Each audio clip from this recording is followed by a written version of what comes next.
Today we're going to talk about self-talk. This is also a mindset conversation.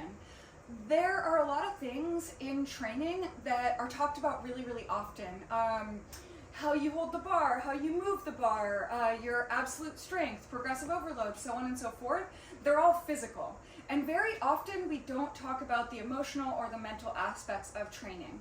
Self-talk is something that you can really give yourself as a hack. So self-talk is not complex. This is literally the conversation you're having with yourself in your own head.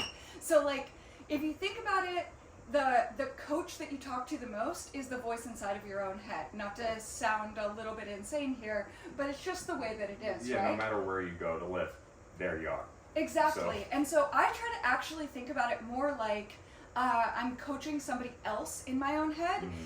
Many of us have the ability to say really, really awful things to ourselves and really sabotage or undermine ourselves if we know we're talking to ourselves. So I try to think about coaching somebody I really care about. You can think about talking positively to somebody that you really love, maybe a younger sibling, something like that, and encouraging them. And that's the way you should be talking to yourself in your own head.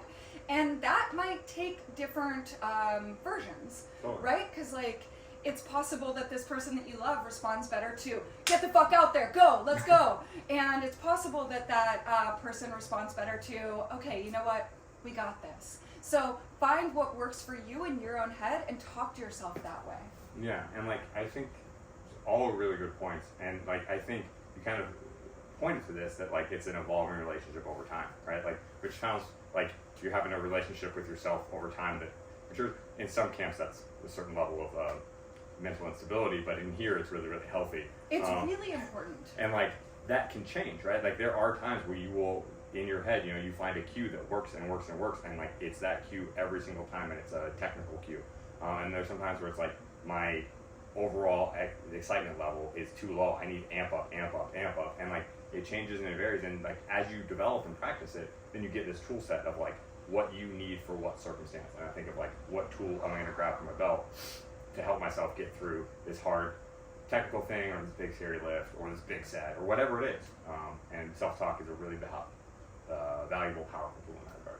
Yeah, I think so too. And one thing that you can do is watch elite athletes or competitive athletes right before they're about to perform. Very often you'll watch them, their eyes will be down or they'll seem inwardly focused. Oftentimes they're mouthing what their self-talk is inside of their heads. Usually the more achieved an athlete is, the more comfortable they are doing this in a more public space. So you see this a lot at like the Olympics or more elite stadium spaces, where somebody will like be like, okay, just, and you can watch that happen. And to me, I find that really inspiring, and sometimes it changes the way that I self-talk, and you know, gives me some ideas for how I can motivate myself forward. Hey. Got anything to add? Like I said, go. Hey. That was good.